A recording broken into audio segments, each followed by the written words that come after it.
Kimberly, I also wanted to ask you about your attitude to what is really that makes facilitation an important tool, a unique thing that you spend and devote your professional time to. What it is facilitation for you? Well, very simply, I mean, the root word facilitate is to make easy. And forget about the tools we use, forget about the flip charts and the post-its or the pins or the sticky walls or all of those things. Those are all tools and they're great, they're wonderful.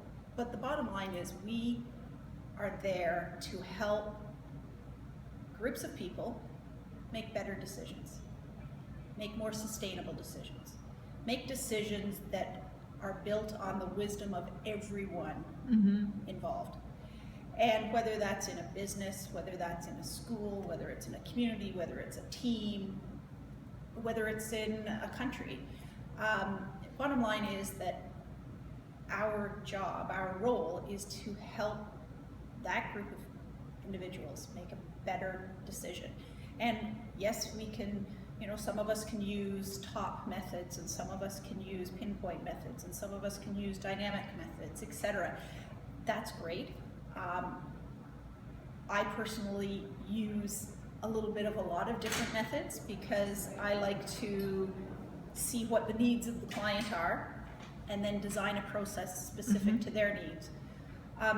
But, you know, really, bottom line is we're there to help them make a better decision, come to a better outcome. And we know as facilitators that they'll come to the best outcome if everyone is involved in the decision. Where do you think then the facilitation will develop to? As a skill?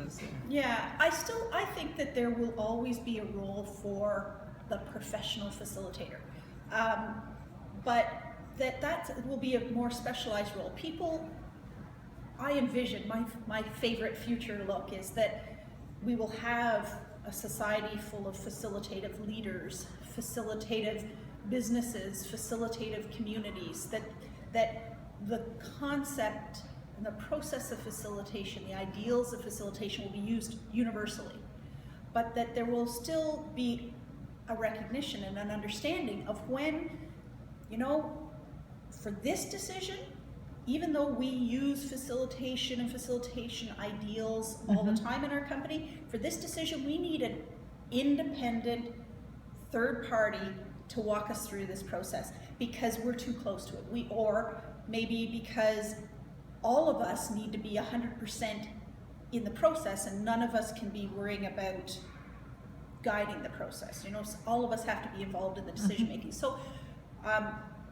I think facilitation will get to the point where people really understand when do they need that neutral third party person, the expert to come in, but that they use facilitation within their organizations all the time.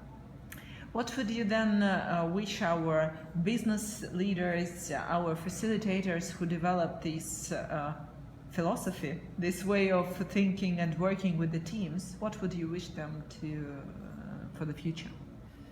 Well, I think as a global community, we need to get better at recognizing that every person has wisdom and that every person's wisdom should be gathered and help to come up with the best, most wise decisions.